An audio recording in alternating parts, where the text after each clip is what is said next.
She didn't cry when she found out. Not right away. She stood in the middle of that small village compound, the afternoon sun burning the back of her neck, her hands perfectly still at her sides. And she felt something inside her go very, very quiet. Like a candle that had been burning for 3 years, finally running out of wax. Her name was Olivia, and she was 22 years old. And she had just discovered that the man she had given everything to, her time, her youth, her mornings, her hands, her heart, had been planning a future, just not one that included her. But we are getting ahead of ourselves, because before the betrayal, there was the love. And it was real, or at least she made it real. Olivia grew up in a small village in the southwest, the only daughter of a woman named Grace. A woman who had raised her child completely alone, with nothing but a small garden, calloused hands, and a love so fierce it could feed a whole family. They were not rich, but they were happy, and in that village, happiness was a currency all its own. Grace taught her daughter 3 things: to work hard, to love deeply, and to never let anyone take more from you than they are willing to give back. Olivia remembered the first 2 lessons very well. It was the 3rd one she would have to learn the hard way. She met Emmanuel when she was 19. He was 24, charming in that quiet village boy way. Broad shoulders, slow smile, the kind of man who made you feel seen when he looked at you. His mother, Mama Emmanuel, lived 3 compounds down from Olivia's home. She was aging, sickly, and her son, who had big dreams of making it in the city, was always looking for someone to watch over her. Olivia became that someone. At first, it was out of kindness. She would bring Mama Emmanuel food, sit with her in the evenings, listen to her stories. Then Emmanuel started noticing, started showing up more, started looking at Olivia the way a man looks at something precious he doesn't want anyone else to touch. They became official quietly. No grand declaration, no party. Just 2 people in a village understanding that they belonged to each other. And Olivia poured herself into that understanding. She cooked for his mother daily, swept her compound, made sure her medications were taken on time, morning and night. When Mama Emmanuel was sick, Olivia was there before the sun rose. When she was lonely, Olivia stayed past sunset. She did all of this while helping her own mother at home, stretching herself thin across 2 households as if she had been born with extra hours in her day. Emmanuel watched all of this and said the right things. "You are different from other girls, Olivia. My mother loves you like a daughter. One day, this will all make sense." She believed every word. Because that is what love does. It makes you believe in a future that hasn't shown itself yet. It makes you work for something you can't see, trusting that the person standing beside you sees it too. But Emmanuel didn't see a future with Olivia. He saw a convenience. When he finally got an opportunity in Lagos, he left with a promise wrapped in vagueness. "I'll send for you. Just take care of things here. I'll be back before you know it." Olivia smiled and waved him off. She went home and prayed for him that night. She continued caring for his mother. Months passed, then a year, then 2. The calls became shorter, the promises became thinner. But Olivia held on. because in her mind, a man who trusted a woman like her to hold things together at home was a man who was building something for them. She had no idea he was building something for someone else entirely. I miss you. Are you there? Yeah, It started I'm as here. a whisper, You sound distant. the way devastating thinking. truths always do in small villages. A woman who had a relative in Lagos, a conversation overheard, a name mentioned.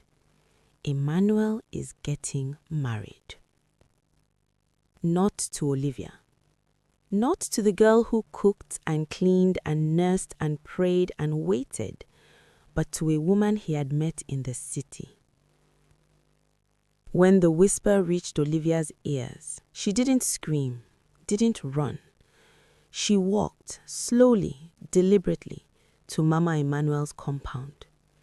The old woman opened the door, and the look on her face told Olivia everything. She wasn't surprised. She knew. She had known all along. The woman whose medicines Olivia had tracked like a nurse, the woman whose late-night fevers Olivia had sat through, the woman who called Olivia my daughter to her face, had known her son never intended to marry her and had said nothing. Mama. Olivia's voice broke on just that word. The old woman looked away, and Olivia turned and walked home. She didn't cry in the road. She didn't cry at the gate. But when her mother, Grace, opened the door and took one look at her daughter's face, she didn't need a single word of explanation. She simply opened her arms, and Olivia collapsed into them and cried like she hadn't cried since childhood. She cried for the years, for the mornings, for the medicines, for every prayer she had said on his behalf, for the version of herself she had quietly surrendered in the name of loving someone who was keeping score of everything except what she gave. She cried until she had nothing left. And then something shifted. A girl who cries her last tear is not a broken girl. She is a girl who has just run out of patience for pain. And Olivia, daughter of Grace, village girl with calloused hands and a spine made of quiet iron, she stood up, wiped her face, and started packing. Her mother begged her not to go. "Leave it, Olivia. God will judge him. Come, let's move on." But Olivia had not traveled 3 hours on a bus and spent money she could barely afford just to move on. She was not going to sit in that village and smile at the sky while Emmanuel built a whole life on the foundation of her sacrifice. She deserved answers. She was going to get them. She traced his address through a mutual contact and showed up at his apartment building in Lagos on a Tuesday afternoon. Bag on her shoulder, jaw set. She knocked. Footsteps. The door opened. And the moment Emmanuel saw her standing there, this girl he had left behind, this girl he thought was safely tucked away in the village, still cooking and waiting and praying, he froze. The blood left his face. His mouth opened. Nothing came out. Olivia looked at him with eyes that had cried themselves empty and were now just clear, quiet, watching. Olivia. Don't. Don't start with my name like we're fine. Olivia had just opened her mouth to speak when she heard it. Movement behind him. Soft footsteps. The rustle of someone comfortable in a space that was clearly theirs. A woman appeared in the doorway behind Emmanuel. Pretty, well-dressed, Lagos polish from head to toe. She looked at Olivia curiously, not worried, because why would she be? Emmanuel canned quickly. Just a girl from my village. Those 6 words undid 3 years of love in one breath. Olivia felt something close inside her chest, like a door swinging shut and locking from the inside permanently. The last ember of warmth she had kept alive for this man, gone. Extinguished. Not even smoke left. The city woman gave Olivia one last look, curious, unbothered, and disappeared back inside. Emmanuel closed the apartment door behind him, stepped into the hallway, ran his hand over his face, would not meet her eyes. And then he had the extraordinary nerve to reach into his pocket. Look, I know you spent a lot of time with my mother, a lot of effort. I want to compensate you for...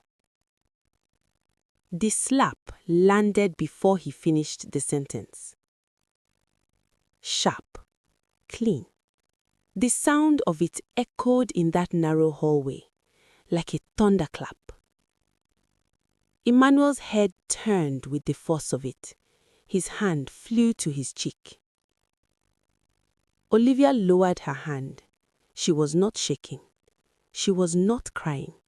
She looked at him with the kind of calm that is more frightening than fury.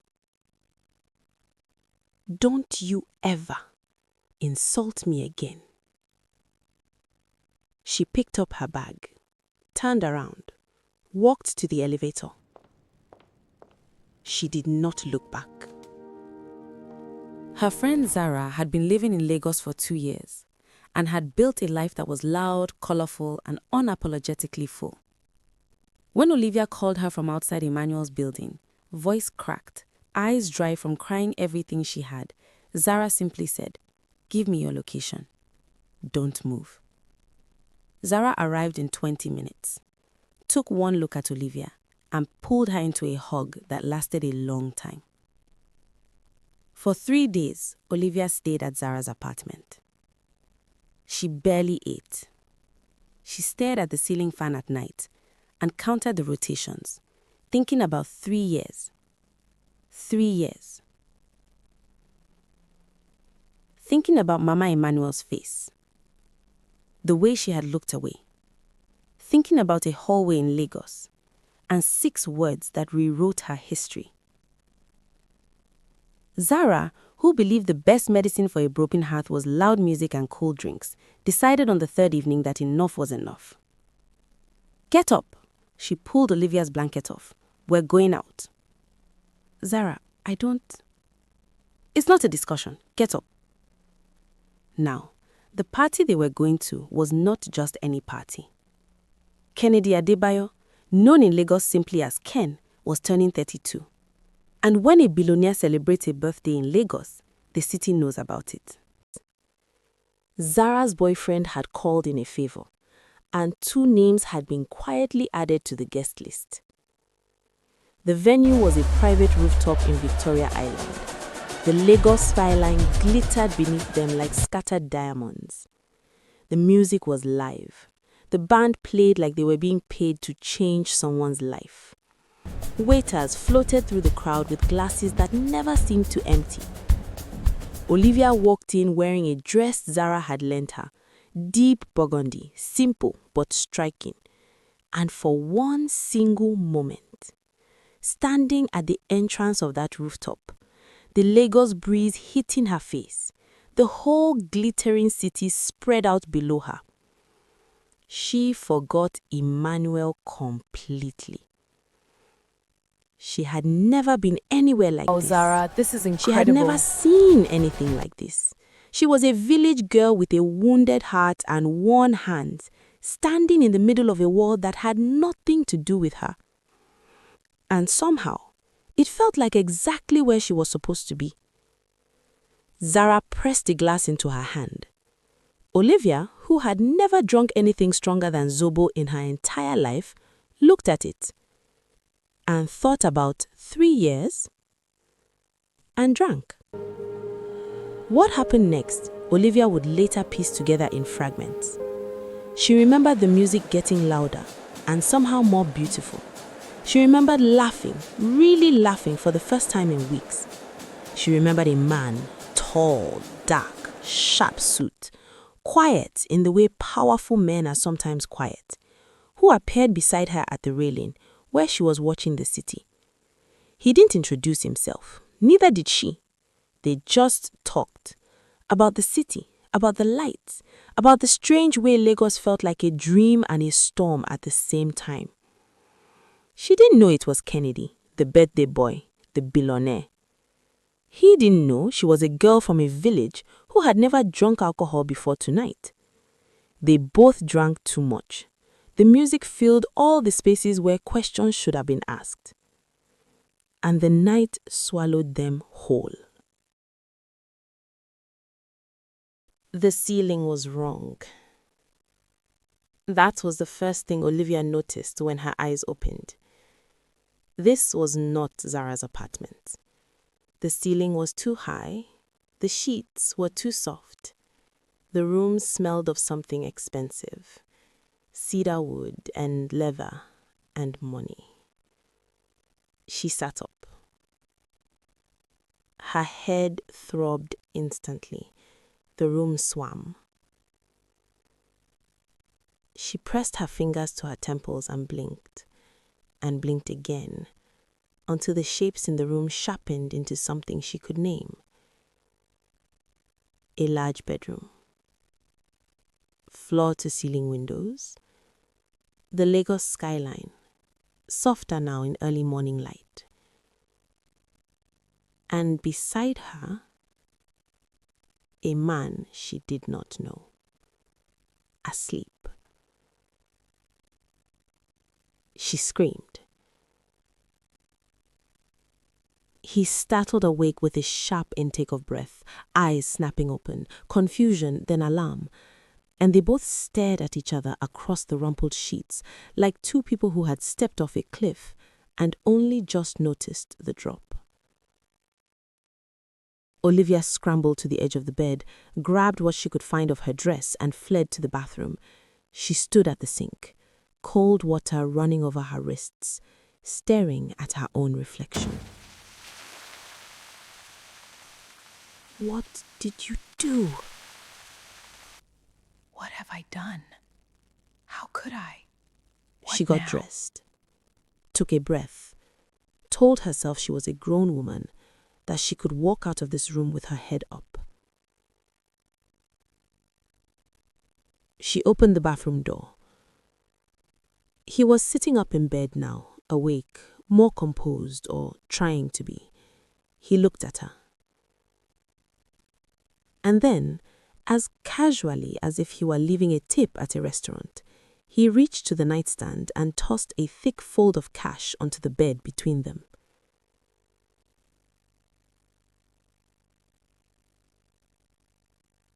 The gesture took her completely off guard. Then it burned through her.